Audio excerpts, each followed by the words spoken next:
Hello everyone, I am Renu. Welcome to the online commerce connection. जो last video में topic हमने capital structure business finance unit 4 UGC NET JRF का जो topic हमने start किया था, उसी से रिलेटेड आज हमारा जो टॉपिक है वो आपको मैं पूरा डिटेल में समझाने वाली हूँ। बेटा, कैपिटल स्ट्रक्चर में हम बात किसकी करते हैं? देखो मैडम, बात तो हम यहाँ पे हम कौन सी कैपिटल लगाएंगे, ओन्ड कैपिटल लगाएंगे या फिर बोरोड कैपिटल लगाएंगे, यही बात करते हैं। यस बेटा, हम यही बात करते हैं। अब मैडम, जब हम ओन्ड कैपिटल लगाएंगे तो उससे क्या होगा भाई, अच्छी बात है, हम अपनी कैपिटल लगाएंगे। लेकिन कब तक हम अपनी कैपिटल लगा सकते हैं? क्योंकि जब हमारा बिजनेस ग्रो करेगा, ग्रोइंग स्टेज पे आएगा, तो हम कहां से कैपिटल लेके आएंगे? इतनी कैपिटल तो हमारे पास नहीं होगी, तब भी हमें बाहर जाना पड़ेगा। क्लियर?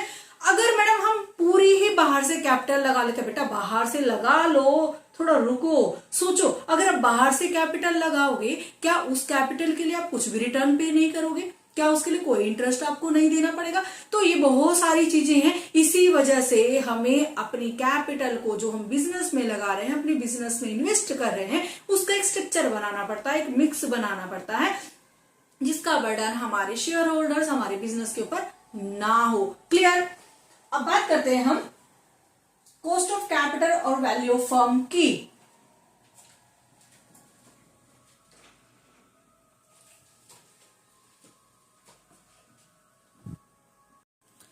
चलिए बात करते हैं हम अपनी कॉस्ट ऑफ कैपिटल स्ट्रक्चर की। मैडम, कैपिटल स्ट्रक्चर में क्या क्या है? बार बार आप बात कर रहे हैं, रिटर्न भी देनी पड़ती है, उनको इंटरेस्ट भी पे आउट करना पड़ता है, उनको वहां पे बहुत सारे आपको टैक्सेस भी प्रोवाइड कराने पड़ते हैं। तो बहुत सारी चीजें हैं जिसके बारे में हम सोच रहे हैं। यस बेटा, कैपिटल स्ट्रक्चर में जो हमारा टॉपिक कवर करते हैं हम, वो है cost of capital. Cost of capital में क्या है मैडम? कॉस्ट ऑफ कैपिटल में आपकी दो चीजों की बात की गई है, डेब्ट की एंड इक्विटी की। ठीक है, कॉस्ट ऑफ कैपिटल में आपको दो चीजों की बात की गई है, और आपके कैपिटल स्ट्रक्चर में भी यहाँ पे दो चीजों की बात की गई है। कितना आप अपना डेब्ट लगाएंगे और कितना आप अपनी खुद की कैपिटल लगाएंगे। क्या मैडम, अगर हम डेब्ट यहाँ पे ज्यादा लगाते हैं, जिसकी वजह से क्या होगा, हमें ज्यादा कॉस्ट ऑफ कैपिटल हमारी बढ़ जाएगी। क्लियर हुआ? मैं आपको बार बार बोल रही हूँ, कॉस्ट ऑफ कैपिटल का स्ट्रक्चर हमारे कैपिटल स्ट्रक्चर में हमारे कॉस्ट ऑफ कैपिटल को क्यों कवर कर रहे हैं? क्योंकि ये कॉन्सेप्ट हमें बताता है कि अगर आप ज्यादा डेब्ट फंड लगाओगे, मीन्स बोरोड कैपिटल लगाओगे, तो उसका इफेक्ट आपके बिजनेस पे क्या होगा? उसकी वजह से आपके बिजनेस की कॉस्ट बढ़ जाएगी। जब कॉस्ट बढ़ जाएगी तो जितना आप कमा रहे हैं, सारा का सारा ऑपरेटिंग प्रॉफिट आपके बाहर आउटसाइड पार्टीज जो हैं, जिनसे आपने पैसा उठा रखे, आपको आप पे आउट कर देंगे, तो आपके पास तो कुछ नहीं बचेगा। भाई साहब, यहाँ पे बिजनेस का मेन मोटिव क्या है? याद आया मैडम? यस, हमने 11th क्लास में हमने जब अपना बिजनेस स्टडी किया था, बिजनेस स्टडी में जब हमने स्टार्ट किया था, या फिर हमने इकोनॉमिक्स स्टार्ट की थी, हमने बिजनेस इकोनॉमिक्स स्टार्ट की थी, उसमें एक ही चीज बोली गई थी, बिजनेस जो लगाया जा रहा है, किस लिए लगाया जा रहा है? इंडस्ट्री जो लगाई जा रही है, किसके लिए लगाई जा रही है? भाई साहब, main motive is the profit earning. Clear? तो प्रॉफिट ही नहीं होगा तो हम यहाँ पे क्या कर रहे हैं भाई साहब? हमने कोई भंडारा तो नहीं लगाया, आइए और खाके निकलिए। नहीं भाई साहब, हम यहाँ बिजनेस टर्म की बात करें, जो बिग टर्म है, और जितने भी दिमाग वाले लोग हैं, सब लोग बिजनेस की तरफ अट्रैक्ट होते हैं। क्यों अट्रैक्ट होते हैं? क्या चाहिए? यहाँ पे प्रॉफिट कमाया जा रहा है, जितना प्रॉफिट होगा उतना ही आपके बिजनेस को ग्रो होने का मौका मिलेगा, उतना ही आपको नाम और फेम यहाँ पे मिलने वाला है। तो कॉस्ट ऑफ कैपिटल में अगर यहाँ पे हम दो टॉपिक को कवर कर रहे हैं, डेब्ट और इक्विटी, एंड कैपिटल स्ट्रक्चर में भी डेब्ट एंड इक्विटी की बात हो रही है। यहाँ पे हम कोशिश करते हैं कि अगर आपकी बिजनेस की कॉस्ट ज्यादा है तो आपकी वैल्यू ऑफ फर्म कम है। क्लियर है? याद रखना बेटा, कैपिटल स्ट्रक्चर में बात हो रही है वैल्यू ऑफ फर्म की। किसकी बात हो रही है? Value of firm. Value of firm. Madam, value of firm क्या है? बेटा ध्यान से सुनो, दैट इज मोटिव। कौन सा मोटिव? Profit earning. किसका है ये? मेरे बिजनेस टर्म का। जो मेरा बिजनेस है यहाँ पे, उसका मेन मोटिव क्या है? Profit earning. जब प्रॉफिट अर्निंग है, जितना प्रॉफिट अर्निंग होगा उतने मेरे यहाँ पे बिजनेस की वैल्यू ऑफ फर्म बढ़ेगी। तो मैडम क्लियर? अब चलते हैं आपके कॉस्ट ऑफ कैपिटल को इसी मोटिव को लेके। जो मोटिव कौन सा? प्रॉफिट अर्निंग से रिलेटेड है। जितना ज्यादा प्रॉफिट होगा उतना ही मेरे बिजनेस में, यहाँ पे मेरे बिजनेस की, मेरे फर्म की वैल्यू यहाँ पे बढ़ने वाली है। वैल्यू ऑफ फर्म बढ़ाने के लिए मुझे क्या करना पड़ेगा? कॉस्ट को कम करना पड़ेगा, अर्निंग ज्यादा आएगी, अर्निंग ज्यादा आएगी तो मेरे बिजनेस की यहाँ पे वैल्यू ज्यादा बढ़ेगी। देखो कॉस्ट को कम करना है, वैल्यू को बढ़ाना है, कॉस्ट कम होगी तो मेरे बिजनेस की वैल्यू यहाँ पे बढ़ जाएगी। क्लियर?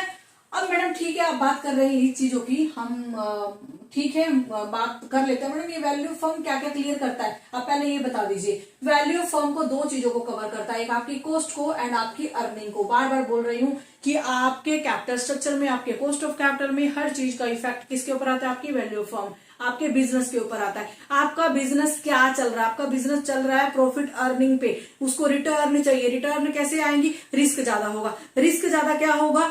उसको वहां पे कॉस्ट ज्यादा पे करनी पड़ेगी, ज्यादा कॉस्ट पे करेगा तो अर्निंग कम हो जाएगी, और अगर अर्निंग ज्यादा होगी तो कॉस्ट को कम रखना पड़ेगा ही पड़ेगा। तो यहाँ पे दो कॉन्सेप्ट के बेस पर हम अपने फर्म की वैल्यू को डिसाइड करते हैं। वैल्यू फर्म को डिसाइड कैसे करते हैं? क्लियर? कॉस्ट एंड उसकी अर्निंग के बिहाफ पे हम अपने बिजनेस की वैल्यू को, वैल्यू फर्म को यहाँ पे डिसाइड करते हैं। तो मैडम ठीक है, वैल्यू फर्म का भी समझ में आ गया। आप मुझे एक चीज बता दीजिए, ये कॉस्ट ऑफ कैपिटल में डेब्ट और इक्विटी जो आपने बताया है, ये मेरा बाहर का कैपिटल है, ये मेरा खुद का कैपिटल है। आप बाहर के कैपिटल को के डी से डिनोट करते हैं, किससे? के डी से। एंड जो मेरी खुद की कैपिटल है वो मेरी के ई है, वो मेरी कॉस्ट ऑफ इक्विटी है, ये मेरी खुद की कैपिटल है। अगर मुझे बिजनेस में अर्निंग ज्यादा चाहिए तो मुझे कॉस्ट ऑफ कैपिटल को कम करना पड़ेगा एंड अपनी अर्निंग को ज्यादा करना पड़ेगा। ज्यादा अर्निंग से मेरी वैल्यू ज्यादा बढ़ेगी। तो इट मीन्स, ये साइन दिख रहा है, ये क्या है? अगर ये मेरा कॉस्ट ऑफ इक्विटी की तरफ है, इट मीन्स मेरे बिजनेस की वैल्यू ज्यादा बढ़ रही है। क्लियर? मैडम ये भी हो गया। अब बात करते हैं आपके कैपिटल स्ट्रक्चर में कौन कौन सी एजम्पशंस है। बेटा एजम्पशन से पहले कुछ याद रखिए, अगर बिजनेस टर्म आई है, अगर वैल्यू फर्म आई है तो बात करती है आपकी फाइनेंशियल रिस्क की। किसकी?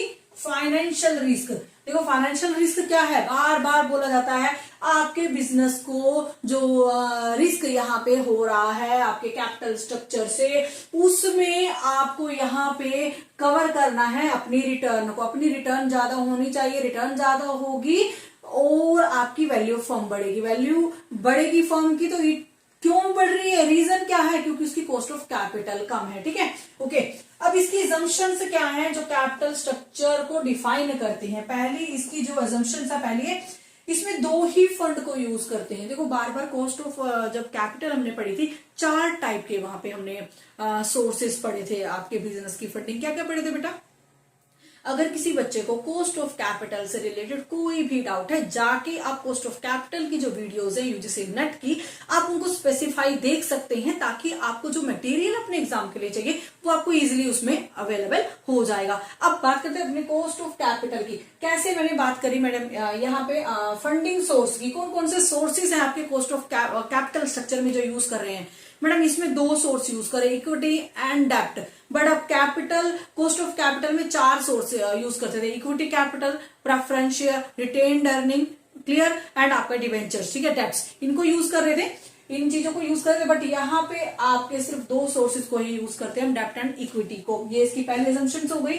यहाँ पे कोई भी कॉर्पोरेट पर्सनल टैक्स नहीं होता है, कोई भी कॉर्पोरेट और पर्सनल टैक्स यहाँ पे नहीं होता है आपके कैपिटल स्ट्रक्चर में, क्योंकि all about a value of firm. ठीक है, यहाँ पे जितना भी प्रॉफिट फर्म कमाती है, बार बार बोल रहे हैं, जितना भी रिटर्न, जितना भी प्रॉफिट आपके बिजनेस ने कमाया है, जितनी भी वैल्यू ऑफ फर्म आपके बिजनेस की बढ़ी है, वो सब आपके शेयर होल्डर्स में डिस्ट्रीब्यूट हो जाता है। यहाँ पे रिटेन्ड अर्निंग का कॉन्सेप्ट नहीं आता है, नो रिटेन्ड अर्निंग। ठीक है, यहाँ पे किसी भी रिटेन अर्निंग को स्टे नहीं कराया जाता है, सारा का सारा ऑपरेटिंग प्रॉफिट, टोटल प्रॉफिट आपके शेयर होल्डर्स में डिस्ट्रीब्यूट कर दिया जाता है। फिर बात हुई operating profit is given note rise. ठीक है, यहाँ पे कैपिटल स्ट्रक्चर में ऑपरेटिंग प्रॉफिट दिया गया है। देखो वैल्यू ऑफ फर्म बढ़ेगी, क्लियर कट बात है, वैल्यू ऑफ फर्म बढ़ रही है, कॉस्ट ऑफ कैपिटल कम हो रही है। ठीक है, ऑपरेटिंग प्रॉफिट यहाँ पे अराइज हो रहा है। जब कॉस्ट ऑफ ऑपरेटिंग प्रॉफिट यहाँ पे स्टे करता है बट कंडीशन है कि ऑपरेटिंग प्रॉफिट यहाँ पे कांस्टेंट है, उसके आगे बढ़ने के कोई भी चांसेस नहीं है। चाहे आप ओन्ड फंड लगाइए, चाहे आप डेप्ट फंड लगाइए, कि चाहे आप सारा का सारा ओन्ड फंड लगा लीजिए, चाहे आप डेप्ट फंड लगा लीजिए, आपका ऑपरेटिंग प्रॉफिट कांस्टेंट रहने वाला है। तो ये भी एक एजम्पशन यहाँ पे है। देन ईबीआईटी, अब ईबीआईटी क्या है मैडम, देखो earning before interest and tax जो है, उस अर्निंग के ऊपर आपका कोई भी यहाँ पे इफेक्ट नहीं पड़ने वाला है। बिजनेस रिस्क जो है उसका इफेक्ट आपकी ईबीआईटी पे नहीं होने वाले। ईबीआईटी जो भी है आपकी डेप्ट और इक्विटी से, जो भी आप यहाँ पे अगर आप टोटल मनी इक्विटी की लगाते हैं या टोटल मनी डेप्ट की लगाते हैं, तो उसका आपकी ईबीआईटी पे कोई भी इफेक्ट नहीं है। क्लियर। चलिए इसकी हम आगे अप्रोचेस कर लेते हैं। इसके जो हमें 4 अप्रोचेस हमें यहाँ पे दी गई है मैडम, ठीक है, बात करते हैं हम। वैल्यू ऑफ फर्म की बात हो रही, बार बार बोला जा रहा है आपके कैपिटल स्ट्रक्चर को क्यों लगा रहे हैं, क्योंकि हमें बिजनेस को भाई सब स्टैंड करना है। हम लोग यहाँ कोई लल्लू पंजू नहीं खड़े हैं, यहाँ पे हमको एक बिजनेस आइडिया आया, उसको हम स्टैंड अप करने के लिए इधर आए हैं। उसको कैसे स्टैंड अप करना है, उससे क्या फायदा, उससे आपके बिजनेस की वैल्यू बढ़ेगी, वैल्यू ऑफ फर्म यहाँ पे आ जाएगी। तो वैल्यू ऑफ फर्म जब आपकी यहाँ पे आ जाती है, जब आपकी वैल्यू ऑफ फर्म यहाँ पे आ जाती है, तो मैडम क्या होगा, देखो जब वैल्यू ऑफ फर्म आपके बिजनेस की आ गई, तो उससे क्या हुआ, 2 कॉन्सेप्ट आपकी वैल्यू ऑफ फर्म, आपके बिजनेस की वैल्यू 2 कॉन्सेप्ट पे डिवाइड है, cost and earning. Clear. Cost and earning means आपका प्रॉफिट। ठीक है बेटा, ओके। अभी आपके जो अप्रोचेस हैं value of firm capital structure की on the base of value of firm, 2 approaches हैं। ठीक है, एक तो कॉस्ट बेस्ड है और एक आपकी अर्निंग बेस्ड है या फिर प्रॉफिट बेस्ड है। तो ये जो पहली अप्रोच है जो कॉस्ट बेस्ड है, क्या कहती ये है आपकी मैडम, ठीक है, N I approach, NOI approach and traditional approach. ठीक है, एंड आपकी जो प्रॉफिट अर्निंग और प्रॉफिट जो कॉन्सेप्ट है वो क्या कहता है, वो है आपकी Modigliani and Miller approach. ठीक है, इन अप्रोचेस को चले बेटा डिटेल में करते हैं। मैंने आपको सिर्फ एक रिव्यू दिया है कि अब हम आगे क्या पढ़ने वाले हैं, हम वैल्यू फर्म को कैसे इंक्रीज कर सकते हैं, कौन कौन से अप्रोचेस है जो हमें वैल्यू फर्म को बढ़ाने में हेल्प करती हैं या हमारी वैल्यू फर्म को डिफाइन करती हैं, कौन कौन सी है, कॉस्ट बेस्ड एंड आपकी अर्निंग बेस्ड। कॉस्ट बेस्ड में NI approach, NOI approach and traditional approach आ जाती है, एंड आपकी अर्निंग अप्रोच में Modigliani and Miller approach आ जाती है। Okay, clear. चलिए हम आगे करते हैं।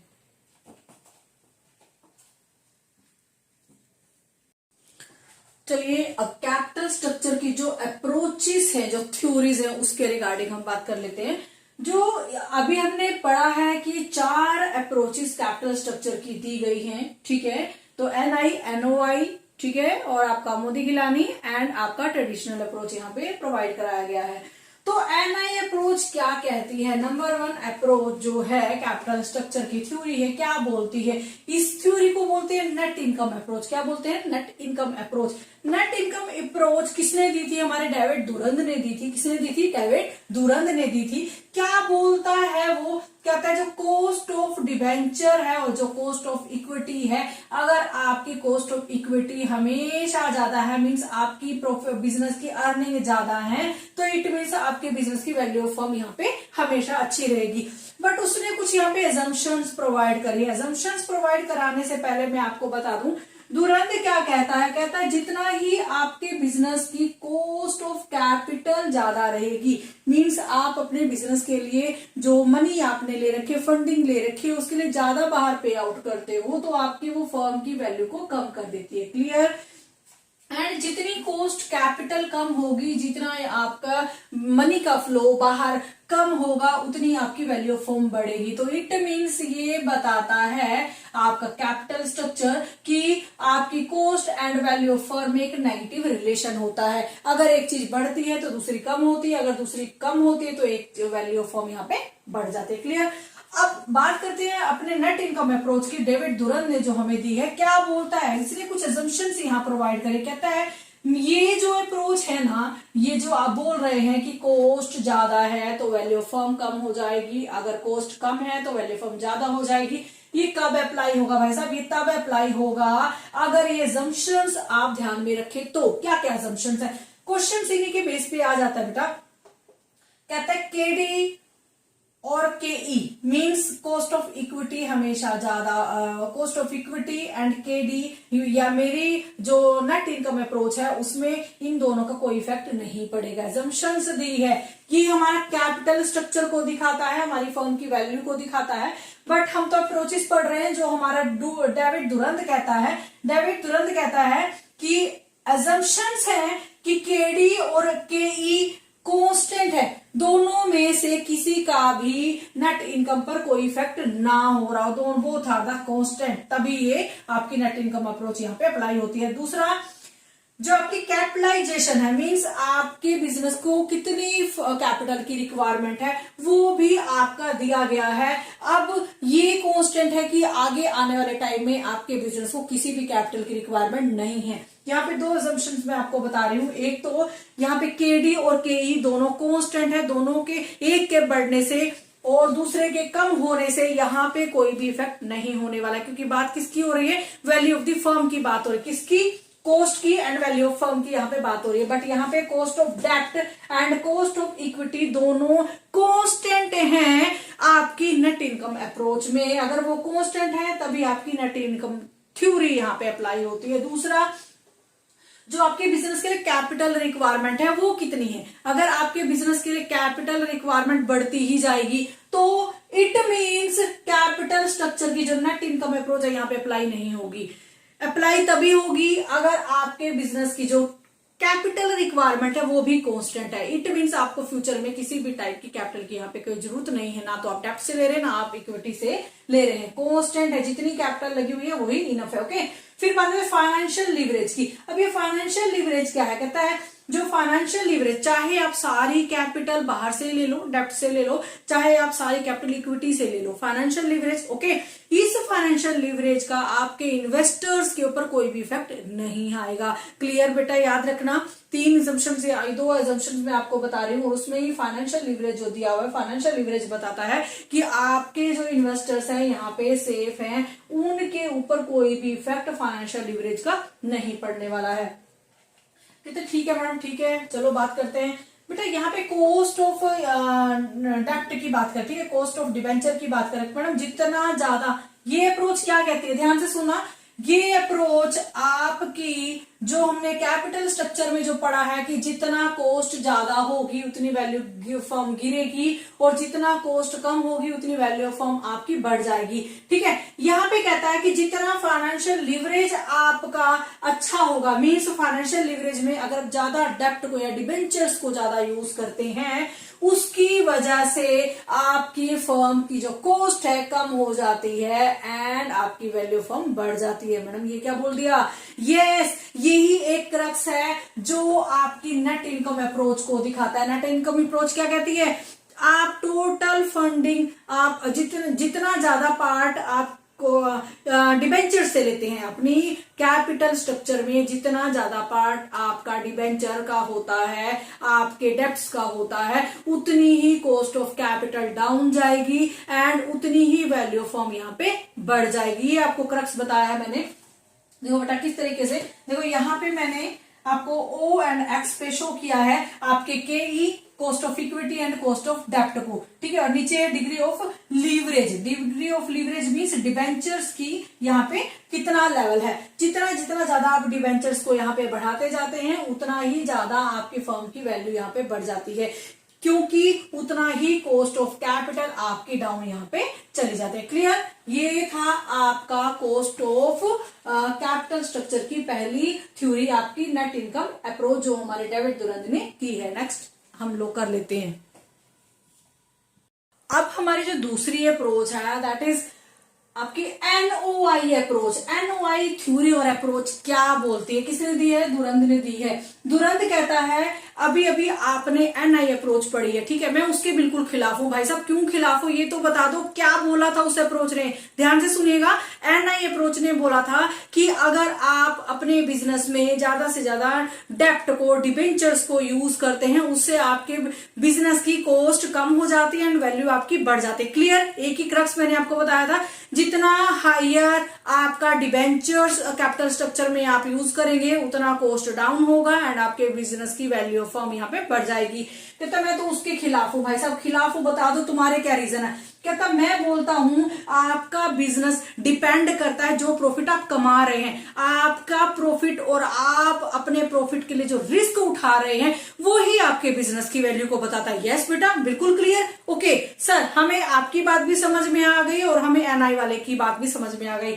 हम अभी आपकी अप्रोच को डिटेल में समझते हैं। कहता है जो ऑपरेटिंग प्रॉफिट मैं यहाँ पे कमा रहा हूं, जो मैं रिस्क उठा रहा हूं, वही मेरे बिजनेस की यहाँ पे वैल्यू डिसाइड करता है। क्लियर सर, ठीक है, हम आपकी बात करते हैं। कहते हैं आप किस बिहाफ पे बोल रहे हैं, आप ये किस बिहाफ पे बोल रहे हैं। हाँ, रिस्क की बात हो रही है, तो रिस्क का मतलब भी तो आपका यहाँ पे कॉस्ट ऑफ कैपिटल हो जाता है, कॉस्ट ऑफ डेप्ट हो जाता है। नहीं, यहाँ पे मैं कॉस्ट ऑफ डेप्ट की बात नहीं कर रहा हूं, मैं यहाँ पे बात कर रहा हूं, मैं अपनी जो अजम्पशंस है, अजम्पशंस मैं आपको दे रहा हूं, अजम्पशंस में आपको कहता हूं कि मैं जो भी ऑपरेटिंग प्रॉफिट लेता हूं वो बिफोर अर्निंग एंड टैक्स है।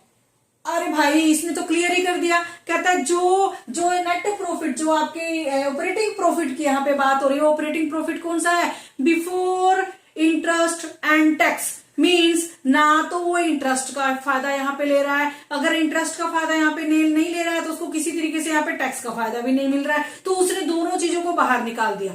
अपनी अप्रोच से उसने इंटरेस्ट एंड टैक्सेस को बाहर रखा है, जिसकी वजह से वो सिर्फ ऑपरेटिंग प्रॉफिट की बात कर रहा है, तो यहाँ पे जीरो रिस्क यहाँ पे हो जाता है। ठीक है, अब बात करते हैं बेटा।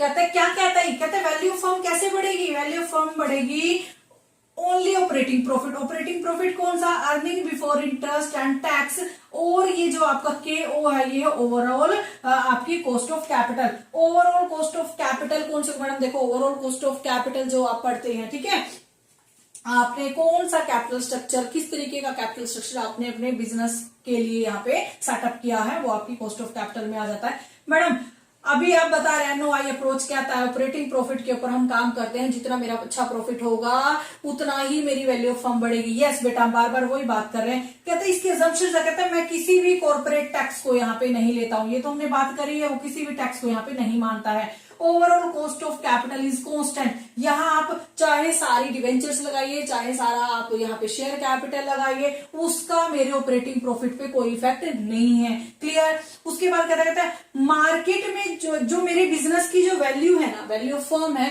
वो मार्केट की कंडीशंस के ऊपर है। अगर मेरा मार्केट में प्रॉफिट ज्यादा हो रहा है तो मेरा बिजनेस अच्छा ग्रो कर रहा है, मेरे मार्केट कैपिटलाइजेशन ही मेरी बिजनेस की वैल्यू ऑफ फर्म को यहाँ पे बताता है। ओके, नेक्स्ट अप्रोच हम करते हैं।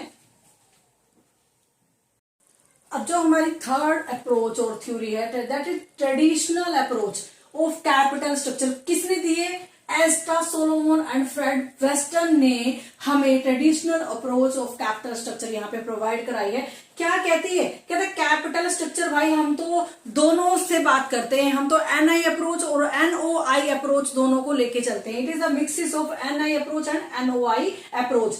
NI अप्रोच में आपने वैल्यू ऑफ फर्म को बढ़ाया था अपनी कॉस्ट ऑफ कैपिटल को कम करके, ठीक है, वैल्यू ऑफ फर्म आपकी बढ़ी थी, मींस आपने जितना डिवेंचर्स यूज किया था, कॉस्ट ऑफ कैपिटल, आपकी ओवरऑल कॉस्ट ऑफ कैपिटल कम हुई थी और उसकी वजह से आपका वैल्यू ऑफ फर्म बढ़ गया था। एंड आपकी NOI अप्रोच में क्या हुआ था, जितना आपका ऑपरेटिंग प्रॉफिट था उतनी आपकी वैल्यू ऑफ फर्म बढ़ गई थी। कहता है तो दोनों को यहाँ पे लेके चलते हैं, ठीक है, हम तो यहाँ पे डेप्ट को भी लेके चलते हैं और अपनी रिटर्न अर्निंग को भी लेके चलते हैं, क्योंकि हमारा मेन फोकस किसके ऊपर है, अपनी वैल्यू ऑफ फर्म पे है। जब हमारा main focus value of firm के ऊपर है तो हम इक्विटी डेप्ट के मिक्सचर को लेके चलेंगे, क्योंकि हम एक यहाँ पे ऑप्टिमम कैपिटल स्ट्रक्चर की बात कर रहे हैं। बेटा ऑप्टिमम कैपिटल स्ट्रक्चर क्या होता है, वो प्रोपोर्शन आपकी कैपिटल का जो यूज किया गया है आपकी बिजनेस की कैपिटल में, मीन्स एक ऐसा या तो 60, 40, 50 ऑप्टिमम कैपिटल स्ट्रक्चर के अंदर ऐसे बहुत सारे प्रोपोर्शनेट यहाँ पे आ जाते हैं। क्लियर। ओके, एक ऐसा कैपिटल स्ट्रक्चर, एक ऐसा ऑप्टिमम कैपिटल स्ट्रक्चर जो आपके बिजनेस के लिए बेनिफिशियल है, उसकी बात कर रहे हैं। ट्रेडिशनल अप्रोच किसने दी, एस्टा सोलोमन एंड फ्रेड वेस्टन ने आपको प्रोवाइड कराई, mixes of net income approach and आपकी NOI अप्रोच। ठीक है, क्या कहता है ट्रेडिशनल अप्रोच जो कहता है कि जो डेब्ट्स आप अपने बिजनेस में यूज कर रहे हैं, जो डिबेंचर्स यूज कर रहे हैं, एक आप फिक्स पॉइंट तक, एक फिक्स लेवल तक, स्पेसिफिक पॉइंट तक यूज कर सकते हैं। अगर आप उससे ज्यादा यूज करते हैं तो आपको भी पता है क्या होगा, जितना डिबेंचर्स यूज होगा, जितना डेप्ट यूज होगा, कॉस्ट ऑफ कैपिटल बढ़ जाएगी, कॉस्ट ऑफ कैपिटल से वैल्यू ऑफ फर्म कम हो जाएगी। वो हमने पहले पढ़ा था, ठीक है, एनआई अप्रोच में पढ़ा है, ये उसी से रिलेटेड बात कर रहा है। कहता है डेप्ट को यूज करना है लेकिन एक स्पेसिफिक पॉइंट तक यूज करना है अपने कैपिटल स्ट्रक्चर में, अदरवाइज आप अपने एक स्पेसिफिक पॉइंट से ज्यादा डेप्ट को यूज करते हैं तो आपकी वैल्यू ऑफ फर्म को कम कर देता है। क्लियर? सिर्फ आपको ट्रेडिशनल अप्रोच यही बताती है कि जितना डेप्ट आप यूज कर रहे हैं करिए, क्योंकि हमारा कैपिटल स्ट्रक्चर की अजम्पशन थी 2 फैक्टर को यूज करता है, वो डेप्ट एंड इक्विटी को। तो डेप्ट और इक्विटी को आप एक प्रोपोर्शन में यूज करिए जिससे आपके वैल्यू ऑफ फर्म को बढ़ावा यहाँ पे मिल पाए। क्या कहता है क्या अजम्पशंस है? देखो 2 अजम्पशंस है, डेप्ट और आपकी इक्विटी शेयर्स को लेके चल रहा है। दूसरा, यहाँ पे कोई भी बिजनेस रिस्क आपके इन्वेस्टर्स को नहीं है, और यहाँ पे जो इंटरेस्ट रेट है वो भी कांस्टेंट है। अभी आपने वहां पे EBIT overall cost of capital पढ़ा था ना, वैल्यू फर्म बढ़ाने का फॉर्मूला क्या था? Earning before interest and tax. वहां पे वो इस अप्रोच में क्या कर रहा था कि जो भी मेरा ऑपरेटिंग प्रॉफिट आ रहा है वो आपका इंटरेस्ट एंड टैक्स पे आउट करने से पहले मैं उसी को ऑपरेटिंग प्रॉफिट यहाँ पे मानता हूँ। तो उसी की बात करें, यहाँ पे इंटरेस्ट रेट कांस्टेंट है, कोई भी इंटरेस्ट रेट यहाँ पे बढ़ाई नहीं गई है, ठीक है, चाहे आप जितना भी डेप्ट आप अपने बिजनेस के लिए यूज कर रहे हैं। और जो डेप्ट यूज किया गया है टाइम पीरियड तक यूज किया गया है, जितना टाइम के बाद आप, जितने कांस्टेंट टाइम के बाद आप डेप्ट को ज्यादा यूज करेंगे तो जो आपके इन्वेस्टर्स है आराम से तो बैठेंगे नहीं, ठीक है, वो भी बोलेंगे अगर आप मुझसे ज्यादा डेप्ट ले रहे हैं तो उसी के हिसाब से मैं इंटरेस्ट भी अब यहाँ पे बढ़ाने वाला हूं। तो इंटरेस्ट रेट कांस्टेंट रहेगा बट एक स्पेसिफिक पीरियड तक, उसके बाद आपका जो इंटरेस्ट रेट है वो इंक्रीजिंग लेवल पे आ जाएगा। और यहाँ पे आपकी EBIT में कोई भी चेंज नहीं है, चाहे आप कोई भी कैपिटल स्ट्रक्चर को यहाँ पे यूज कर लीजिए, ठीक है। और जो आपकी ओवरऑल अभी ये बात हो गया, ठीक है, इसके assumptions थी। मैं आपको क्लैरिफाई करती हूँ क्या कहते बताता है कि डेप्ट्स को यूज करिए कैपिटल स्ट्रक्चर में, अगर नहीं करेंगे तो वो आपका एक ऑप्टिमम कैपिटल स्ट्रक्चर नहीं होगा, क्योंकि यहाँ पे 2 सोर्स ऑफ फंड को यूज कर रहे हैं, डेप्ट एंड इक्विटी को। क्लियर? कहते ठीक है, बात करके बताइए, आप बताइए कैसे। कहते यहाँ पे देखो case 1, case 2, case 3 and case 4 से मैं आपको बताती हूँ, जितना ज्यादा आप अपने बिजनेस में डेप्ट को यूज करते हैं और या जितना ज्यादा आप इक्विटी को यूज करते हैं, आपके बिजनेस पे उसका क्या इफेक्ट आता है, आपकी वैल्यू को कैसे कम करता है या फिर वो बढ़ाता है। वेट ऑफ डेप्ट, अगर मैं केस 1 में 10% डेप्ट यूज करती हूँ, 10% यूज करती हूँ और इक्विटी को मैं 90% यूज करती हूँ, ठीक है, इक्विटी को मैं 90% यूज करती हूँ, तो सारा बर्डन आपके इक्विटी शेयर होल्डर के ऊपर आ जाएगा। अब इक्विटी शेयर होल्डर देखो, अगर इन्वेस्टमेंट यहाँ पे कर रहे हैं तो ज्यादा रिटर्न भी यहाँ पे एक्सपेक्ट करते हैं। अब इतनी रिटर्न कहाँ से लेके आएंगे, ठीक है, या क्योंकि वो रिस्क उठाने के लिए तो रेडी नहीं है, तो ये वाला कैपिटल स्ट्रक्चर हमारे लिए अच्छा नहीं है। यहाँ पे कॉस्ट ऑफ डेप्ट जो होगी वो 10% होगी, ठीक है, एंड आपकी कॉस्ट ऑफ इक्विटी यहाँ पे 17% होगी, क्योंकि हम इक्विटी को यहाँ पे ज्यादा यूज कर रहे हैं। और जो इसकी ओवरऑल कॉस्ट ऑफ कैपिटल आएगी वो आएगी 16.3। ओवरऑल कॉस्ट ऑफ कैपिटल जितना यहाँ पे आपका कम होगा, आपको पता है उतना ही आपके फर्म की वैल्यू बढ़ेगी, ठीक है। ये वाला अप्रोच यही बता रही थी आपको, क्योंकि दोनों का मिक्सिस है तो ये दोनों से रिगार्डिंग बात कर रहा है।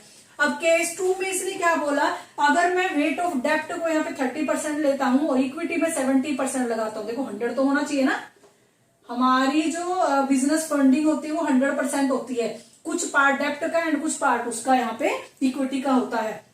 तो केस 2 में 30% उसने यहाँ पे डेप्ट ली है, 70% उसने इक्विटी ली है, तो कॉस्ट ऑफ डेप्ट कितनी निकाली, उसकी 11% आ गई है, ठीक है। अब यहाँ पे जितना ज्यादा प्रोपोर्शनेट वो डेप्ट का बढ़ाता है, यहाँ पे कॉस्ट ऑफ डेप्ट भी बढ़ जाती है, ठीक है।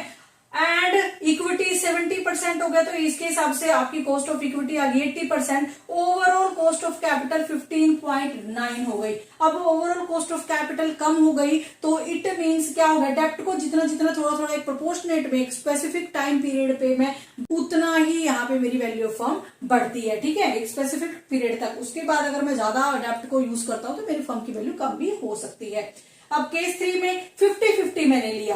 अब मैंने 50-50 लिया, बहुत इजी है। 50-50 का मीन्स ऑप्टिमम कैपिटल स्ट्रक्चर, वो कैपिटल स्ट्रक्चर जिसकी वजह से मेरे बिजनेस को कोई भी हार्म नहीं हो, कोई भी रिस्क मेरे बिजनेस को नहीं होगा, मेरा बिजनेस की वैल्यू ऑफ फर्म हमेशा बढ़ती रहेगी।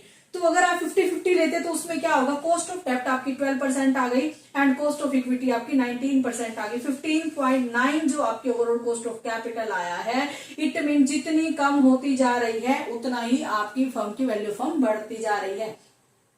केस 4 में डेप्ट को मैंने ज्यादा यूज किया एंड इक्विटी को मैंने कम कर लिया। तो डेप्ट को ज्यादा यूज करने से जो उसकी कॉस्ट ऑफ डेप्ट आई 14% और इक्विटी आई 21%, इक्विटी आई 21%,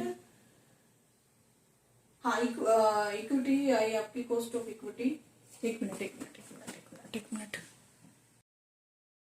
और जब हम केस 4 में 70% हम को वेट ऑफ डेप्ट लेते हैं एंड 30% हम इक्विटी लेते हैं, तो कॉस्ट ऑफ डेप्ट कितना आया, क्योंकि अब हमने यहाँ पे डेप्ट को ज्यादा यूज किया है तो उसकी कॉस्ट बढ़ गई, कॉस्ट ऑफ डेप्ट आ गई 14% एंड आपकी कॉस्ट ऑफ इक्विटी आ गई 21%। अभी देखो क्या हुआ, ये जो 16.1 जो आ रहा है ओवरऑल कॉस्ट ऑफ कैपिटल आ रहा है, इट मीन्स यहाँ पे ओवरऑल कॉस्ट ऑफ कैपिटल आपकी बढ़ रही है। तो अब आपकी वैल्यू ऑफ फर्म यहाँ पे क्या होने वाली है, वैल्यू ऑफ फर्म आपकी डाउन जाने वाले। तो ये तो हमारे बिजनेस के लिए बिल्कुल भी अच्छा ऑप्शन नहीं है। तो ये जो कैपिटल स्ट्रक्चर का जो ट्रेडिशनल अप्रोच है आपको मोटा मोटा क्या बताती है, जो डेप्ट को आप यूज करें, डिबेंचर्स को यूज करें, प्रोपोर्शनेट में ऐसे यूज करिए आपके बिजनेस को की वैल्यू को बढ़ाई। जितना ज्यादा डेप्ट यूज करेंगे उतने आप वैल्यू कम हो जाएगी, क्योंकि ओवरऑल कॉस्ट ऑफ कैपिटल बढ़ने से आपके बिजनेस की वैल्यू कम हो जाएगी, कॉस्ट बढ़ जाएगी। ओके, चलिए नेक्स्ट अप्रोच करते हैं। अब जो हमारी लास्ट अप्रोच है कैपिटल स्ट्रक्चर की एंड थ्योरी है मोदी-गिलानी एंड मिलर अप्रोच। क्या कहती है, कहते हैं पूरी आपके डिविडेंड थ्योरी के ऊपर बेस्ड है। कहता है कि आपको बिजनेस में जो भी अर्निंग मिल रही है वो सारा का सारा आप अपने शेयर होल्डर्स को डिविडेंड के तौर पे दे देंगे। 100% डिविडेंड पे आउट रेशो यहाँ पे आपका शो होता है। मींस जितना भी आपको अर्निंग होगा 100% का आप डिविडेंड अपने शेयर होल्डर्स को प्रोवाइड करेंगे। यहाँ पे कोई भी रिटेन्ड अर्निंग का कॉन्सेप्ट नहीं है। मोदी-गिलानी मिलर अप्रोच आपका आर्बिट्रेज प्रोसेस के ऊपर है। आर्बिट्रेज प्रोसेस में क्या होता है, देखो जब आप किसी कंपनी के शेयर खरीदते हैं, जब आप देख लीजिए, अब अगर आपको कोई चीज खरीदते हो, बार बार किसी चीज को खरीदते हो, सब लोग उस चीज को खरीद रहे हैं, तो क्या हो जाएगा, एक टाइम के बाद उसका रेट इंक्रीज हो जाएगा, उसका प्राइस इंक्रीज हो जाएगा। जब प्राइस इंक्रीज हो जाता है तो कंपनी की वैल्यू ऑफ फर्म बढ़ जाती है। ऐसे ही जब सब लोग उसकी चीजों को बेचना शुरू कर देते हैं, जब वो जितना ज्यादा बिकती है तो उसकी वैल्यू, उसकी जो वैल्यू है कम हो जाती है, क्योंकि वहां पे जितना ज्यादा सेल होगा उसकी वैल्यू कम हो जाएगी, तो वैल्यू ऑफ फर्म भी यहाँ पे कम हो जाती है। तो यहाँ पे कहते हैं मोदी-गिलानी मिलर अप्रोच बोलती है कि फाइनेंशियल डिसीजन आप कोई भी अपने फर्म के लिए ले लीजिए, उसका इफेक्ट आपकी वैल्यू ऑफ फर्म पे नहीं पड़ेगा। फाइनेंशियल डिसीजन कौन से हुए, आप कितना यहाँ पे डेप्ट यूज कर रहे हैं, कितना आप इक्विटी यूज कर रहे हैं, उसका आपकी वैल्यू ऑफ फर्म पे कोई इफेक्ट नहीं पड़ेगा। इफेक्ट किसका पड़ा, आपके प्राइस का, ठीक है, आपके प्राइस का यहाँ पे फर्क पड़ा। जितना ज्यादा प्राइस अच्छा होगा उतनी आपकी वैल्यू ऑफ फर्म बढ़ेगी, जितना प्राइस कम होगा आपकी वैल्यू ऑफ फर्म कम होगी। बट किसी भी फाइनेंशियल डिसीजन का कि मैं डेप्ट ज्यादा रखती हूँ या फिर मैं इक्विटी अपनी कंपनी में ज्यादा रखती हूँ अपने कैपिटल स्ट्रक्चर में, उसका मेरे बिजनेस पे कोई भी इफेक्ट नहीं पड़ेगा। उसकी वजह से मेरे बिजनेस की वैल्यू ऑफ फर्म कुछ भी इफेक्टिव नहीं होगी। और सबसे बड़ी बात ये परफेक्ट मार्केट अप्रोच है, क्योंकि Holi approach depend on only market conditions. Clear, ठीक है। अब कहता है, कहते हैं यहाँ पे एवरेज कॉस्ट ऑफ कैपिटल का कोई भी इफेक्ट नहीं आएगा। एवरेज कॉस्ट ऑफ कैपिटल कहां से आई, जब आपके फाइनेंशियल जो स्ट्रक्चर्स है, जो कैप्ट है, जो इक्विटी है, उन्हीं को ही आप यहाँ पे प्लेस नहीं दे रहे हैं, तो आपके एवरेज कॉस्ट ऑफ कैपिटल का यहाँ पे कोई भी रोल नहीं बनता है, ठीक है। एजम्पशन से क्या है, कहता है यहाँ पे कोई भी इंटरेस्ट रेट यहाँ पे चेंज नहीं होता है, सेम रहता है, यहाँ कोई रिटेन्ड अर्निंग नहीं रहती है, यहाँ पे डिविडेंड पे आउट रेशो 100% है, कोई भी टैक्स चार्ज नहीं किया जाता है और एक परफेक्ट मार्केट के तौर पे आपकी मोदी गिलानी मिलर अप्रोच काम करती है। एंड कैपिटल स्ट्रक्चर में एक इंपॉर्टेंट क्या है, कैपिटल स्ट्रक्चर आपकी एमएम अप्रोच में कोई भी रोल नहीं है, इसका मेन रोल है आपकी कंपनी की मार्केट वैल्यू। जितनी मार्केट वैल्यू होती है उतना आपकी कंपनी का प्राइस अच्छा होता है, प्राइस होने से आपकी वैल्यू फर्म बढ़ती है, ये अप्रोच ये बोलती है। ठीक है, कहता है अगर आपके बिजनेस की वैल्यू या फिर आपकी वैल्यू ऑफ फर्म ज्यादा है, कैसे डिटरमाइंड हो रही है, वो डिटरमाइंड हो रही है, वो कैसे डिसाइड हो रही है, present value of the future earning. Present value of future earning means आने वाले टाइम में अभी मैं कोई शेयर खरीद रही हूँ जिसकी वैल्यू कम है, आज उसकी वैल्यू कम है, बट नियर फ्यूचर अगर उसकी वैल्यू बढ़ जाती है तो इट मीन्स मेरी बिजनेस की वैल्यू भी, मेरी वैल्यू फर्म भी बढ़ जाती है। अगर जो शेयर मैंने खरीदे हैं उसकी वैल्यू कम हो जाती है, उसका प्राइस कम हो जाता है, तो मेरी वैल्यू फर्म भी यहाँ पे कम हो जाती है। Clear. Modigliani Miller approach मोटा मोटा ये बोलती है कि आपके बिजनेस के ऊपर आपके कैपिटल स्ट्रक्चर, चाहे ऑप्टिमम कैपिटल स्ट्रक्चर आप क्यों ना रख ले, उसका आपकी वैल्यू फर्म में कोई इफेक्ट नहीं आता है। किसका इफेक्ट आता है, आपके बिजनेस की जो वैल्यू है, आपके बिजनेस का जो मार्केट प्लेस है, जो परफेक्ट मार्केट है, वही आपके बिजनेस की वैल्यू को यहाँ पे वैल्यू फर्म को डिसाइड करते हैं। Thank you so much. ये थे हमारे कैपिटल स्ट्रक्चर की अप्रोचेस। आपको वीडियो कैसी लगी प्लीज लाइक सब्सक्राइब जरूर करिएगा एंड मिलते हैं नेक्स्ट वीडियो में। Thank you so much.